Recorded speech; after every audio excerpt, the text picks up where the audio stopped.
Speaker, তাহলে আমরা আর এখানে না থাকি, আমরা তাহলে আর দরকার নেই। মাননীয় চিফ হুইপ, আমরা সংবিধান সংশোধনের জন্য এখানে আসি নাই, সংবিধান সংস্কারের জন্য আমরা এসেছি।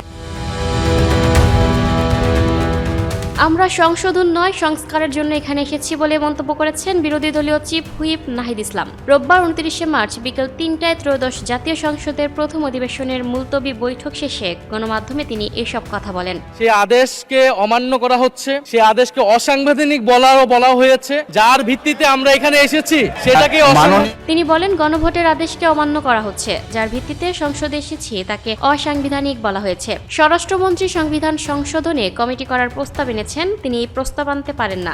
আমরা সংশোধন নয় সংস্কারের জন্য এখানে এসেছি। সরকারি দল পরোক্ষভাবে অধ্যাদেশ অসাংবিধানিক বলছে উল্লেখ করে নাহিদ ইসলাম বলেন, ঐকমত্য কমিশনে সমঝোতায় গিয়েছি, তারা গণভোটের পক্ষে প্রচারণা চালিয়েছেন, তারাই এখন হ্যার বিপক্ষে অবস্থান নিয়েছে, সংস্কারের বিপক্ষে অবস্থান নিয়েছে। নাহিদ ইসলাম বলেন, আইনমন্ত্রী অ্যাটর্নি জেনারেল হিসেবে এই অধ্যাদেশের সঙ্গে যুক্ত ছিলেন, তিনি স্পিকারের ওপরে আধিপত্য বিস্তারের চেষ্টা করেছেন। স্পিকার আদেশের পরই স্বরাষ্ট্রমন্ত্রী কথা বলতে পারে না। স্বরাষ্ট্রমন্ত্রী বারবার কেন কথা বলছেন? তিনি আইন শৃঙ্খলা নিয়ে কথা বলবেন, আইনমন্ত্রী চিফ হুইপ রয়েছেন। নাহিদ অভিযোগ করেন, রেওয়াজ অনুযায়ী বিরোধী দলীয় নেতা হিসেবে যে কোনো সময় কথা বলতে পারেন, কিন্তু সময় দেওয়া হচ্ছে না। সংবিধান সংস্কারের জন্য আমরা এসেছি। ধন্যবাদ মাননীয় চিফ হুইপ। এবং Lucky Akhter, up to date news, Dhaka. মাননীয় সংসদ সদস্য জনাব হান্নান মাসুদ, করতে বলেছেন, আপনি আপনার অসমাপ্ত বক্তব্য